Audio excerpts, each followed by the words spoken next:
Have you ever watched your life collapse, and you can't even explain why? One day you're okay, and the next, everything is falling apart. That's the world Job woke up in. Job wasn't a careless man. He wasn't reckless. The Bible says Job was blameless and upright. He feared God and shunned evil. He was respected, wealthy, and deeply devoted. He had a big family, and he even prayed regularly for his children just in case their hearts ever drifted. Then the story opens a door we don't usually get to see, the spiritual world. In the first chapter of Job, Satan appears before God, and God actually mentions Job as a perfect example of integrity. But Satan argues something dark. He asks, does Job fear God for nothing? In other words, he's only faithful because you've blessed him so much, so God allows Job to be tested. Not because Job is guilty, but because his faith is about to be proven genuine. And what happens next is brutal. In one single day, Job receives 4 messages. 4 disasters, one after another, like bullets. First, his livestock are stolen and his workers are killed. Second, fire falls from the sky and burns up all his sheep and servants. Third, raiders take his camels and kill even more servants. And then comes the final message, the one that shatters the soul. A strong wind hits the house where all his children are gathered, and the building collapses. All his children die. Imagine that moment.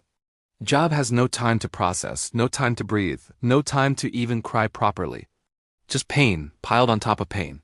The Bible says Job tears his robe and shaves his head, ancient signs of deep grief. Then he falls to the ground and worships. And what comes out of his mouth is one of the most powerful statements ever spoken by a human being. The Lord gave, and the Lord has taken away.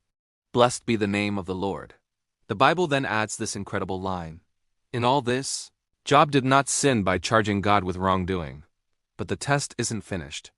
In the second chapter, Satan returns, still accusing Job, saying, strike his flesh, and he will curse you to your face. And again, Job is hit. He's covered in painful sores from head to toe. He sits in ashes, scraping his skin with a piece of broken pottery.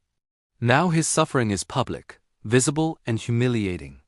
Then his wife, exhausted and broken herself, says the words many people think but are afraid to speak, curse God and die.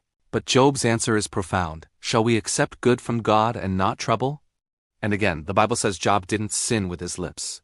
Then his friends come. At first, they do something beautiful.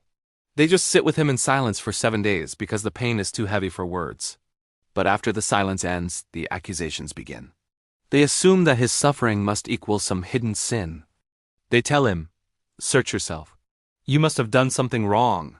They try to explain his pain with easy, simple answers. But Job knows something they don't. This pain does not match his life. So Job does what many strong people do when life breaks them. He speaks honestly. He doesn't pretend. He cries out. He questions. He laments. Job doesn't lose his faith. He loses his comfort.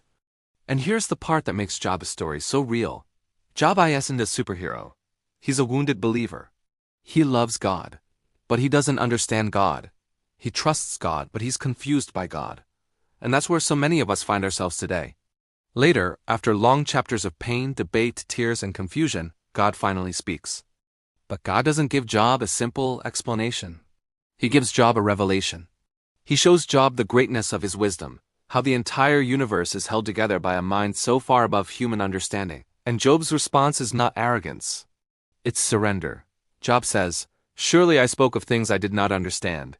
My ears had heard of you, but now my eyes have seen you. Then comes the turning point. God restores Job. The Bible says God blesses Job again with more than he had before. But listen carefully. Job didn't win because he never cried. Job didn't win because he never questioned.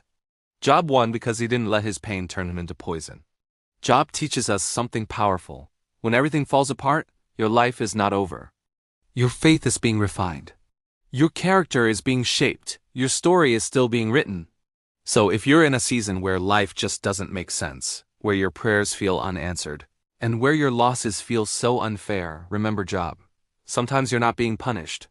Sometimes you're being prepared. And even when you can't trace God's hand, you can still trust his heart. Because the same God who allowed the storm is still the God who can restore what the storm took away. Thanks for watching. If this story resonated with you, please like and subscribe for more content like this.